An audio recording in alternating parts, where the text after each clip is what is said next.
Cet homme pourrait facilement être au sommet du monde. Quand il s'ennuie, il va à Londres pour voir la scène nocturne. Bain de soleil aux pyramides. Quand il a fini de manger, il va aux Maldives pour faire du surf. Quand il se sent seul, il peut aller dans un bar et draguer une fille. Si vous n'avez pas d'argent, vous pouvez aller à la banque, conduire une voiture de sport et vivre dans un manoir. C'est une vie dont beaucoup de gens ne font que rêver. Juste en regardant une photo, vous pouvez y être en un clin d'œil. David a découvert cette capacité lorsqu'il avait 15 ans. C'était un lycéen normal. Il avait une faible estime de lui-même. Il avait peur d'avouer ses sentiments pour la fille qu'il aimait. Un jour, David a donné à Millie une boule de cristal. Un mauvais camarade de classe l'a jetée sur la glace. David est allé le chercher malgré les conseils. Soudain, la glace a craqué. David est tombé dedans. Tout le monde pensait qu'il était mort, alors qu'il luttait pour sa vie. Un tourbillon est apparu devant lui, et ça l'a amené à la bibliothèque. Il était abasourdi et est rentré chez lui. Sa mère l'avait quitté à l'âge de 5 ans. Il retourne chez lui auprès d'un père alcoolique. David rentre chez lui, désespéré, n'écoutant pas les appels de son père. Son père est monté pour frapper David. Dans son désespoir, il s'est téléporté à nouveau. Quand il a dessoulé, il a découvert ses pouvoirs. Alors il s'enfuit de chez lui. La première pensée de David est l'argent. Il se téléporte dans un coffre de banque, le remplir frénétiquement d'argent. Sac par sac, il l'a expédié. Il était riche, et c'est une belle vie depuis. Séjourner dans des hôtels 8 étoiles.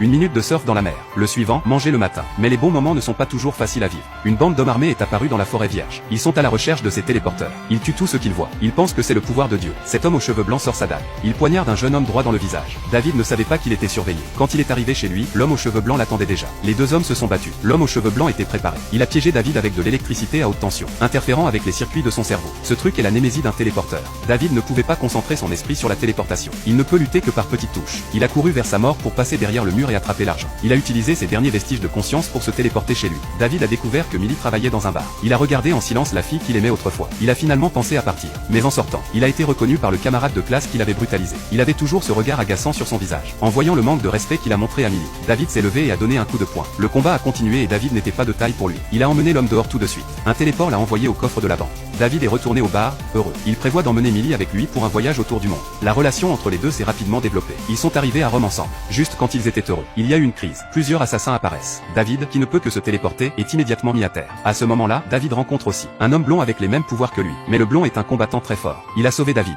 L'homme blond lui dit alors que ses pouvoirs feraient tomber sa famille. Le groupe le traquerait. David a dû abandonner Millie quand il a tout découvert. David se précipite chez lui. Son père a été tué par l'homme aux cheveux blancs. C'était trop dur à supporter. David et l'homme blond ont accepté de tuer l'homme blanc ensemble. D'abord, ils devaient trouver Millie. Sinon, elle mourra aussi. David ramène Millie à la base de l'homme blond. Mais l'homme blanc la retrouve bientôt. Il sort un appareil. Il a été conçu pour suivre les traces du téléporteur. Ça mène directement à eux. David a été instantanément sous le contrôle de l'homme blanc. Il sort une dague et se prépare à le poignarder. Le blond sort un mousquet et le balance sur l'homme aux cheveux blancs. Puis l'homme blond s'est téléporté. Il a frappé l'homme blanc au visage. Et puis il va dans la rue à Tokyo et trouve un bus. Il s'est téléporté directement ici. L'homme aux cheveux blancs s'en est tiré. Il n'était pas stupide non plus. Il monte et prend Millie en otage. Retour à la maison à travers la machine. Dans le feu de l'action, l'homme blond prévoit de faire sauter l'homme blanc avec des explosifs. Mais alors Millie mourra aussi. David est catégoriquement opposé. Les deux se battent. De l'autre côté du désert, Tokyo, de grands immeubles. Il y a un combat dans l'air pour le détonateur. David était plutôt bon pour battre son propre peuple. L'homme blond s'est téléporté directement sur un poteau téléphonique. Puis il va vers l'homme aux cheveux blancs, seul. Alors qu'il est sur le point de sauver Millie, le blanc sort un pistolet électrique et enferme David. Dans un moment de crise, il prévoit de téléporter toute la maison, avec toute la force qu'il pouvait rassembler. Il a emmené la maison à la mer.